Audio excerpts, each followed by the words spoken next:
be seated.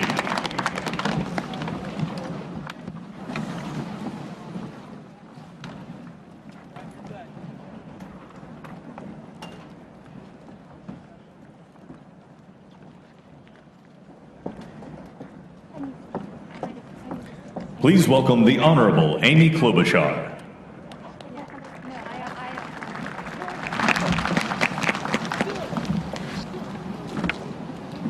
Vice President Pence, Mr. President-elect, Madam Vice President-elect, members of Congress and the judicial branch, former presidents and first ladies, vice presidents, leaders from abroad, and a whole bunch of Bidens.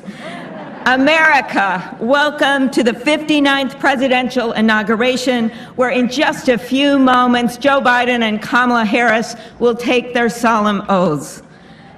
This ceremony is the culmination of 244 years of a democracy. It is the moment when leaders brought to this stage by the will of the people promise to be faithful to our Constitution, to cherish it and defend it. It is the moment when they become, as we all should be, guardians of our country.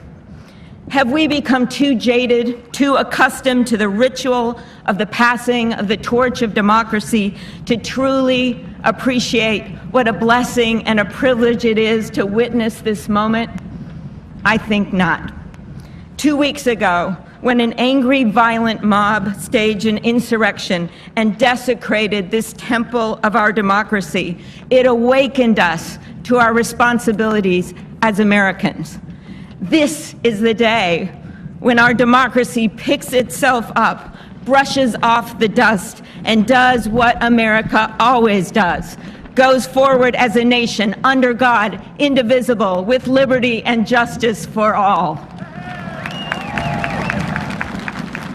This conveyance of a sacred trust between our leaders and our people takes place in front of this shining Capitol dome for a reason. When Abraham Lincoln gave his first inaugural address in front of this Capitol, the dome was only partially constructed, braced by ropes of steel. He promised he would finish it. He was criticized for spending funds on it during the Civil War. To those critics, he replied, "If the people see the Capitol going on, it is a sign we intend the Union shall go on." And it did, and it will. Generations of Americans gave their lives to preserve our republic in this place.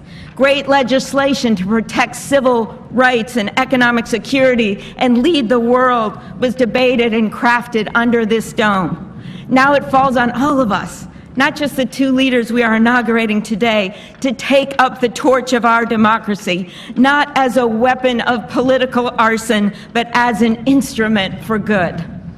We pledge today never to take our democracy for granted as we celebrate its remarkable strength. We celebrate its resilience, its grit. We celebrate the ordinary people doing extraordinary things for our nation, the doctors and nurses on the front line of this pandemic, the officers in the Capitol, a new generation never giving up hope for justice. We celebrate a new president, Joe Biden, who vows to restore the soul of America and cross the river of our divides to a higher plane.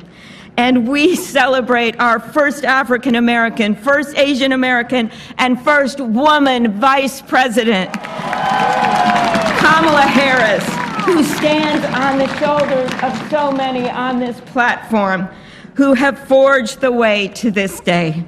When she takes the oath of office, little girls and boys across the world will know that anything and everything is possible. And in the end, that is America, our democracy, a country of so much good. And today, on these Capitol steps and before this glorious field of flags, we rededicate ourselves to its cause. Thank you.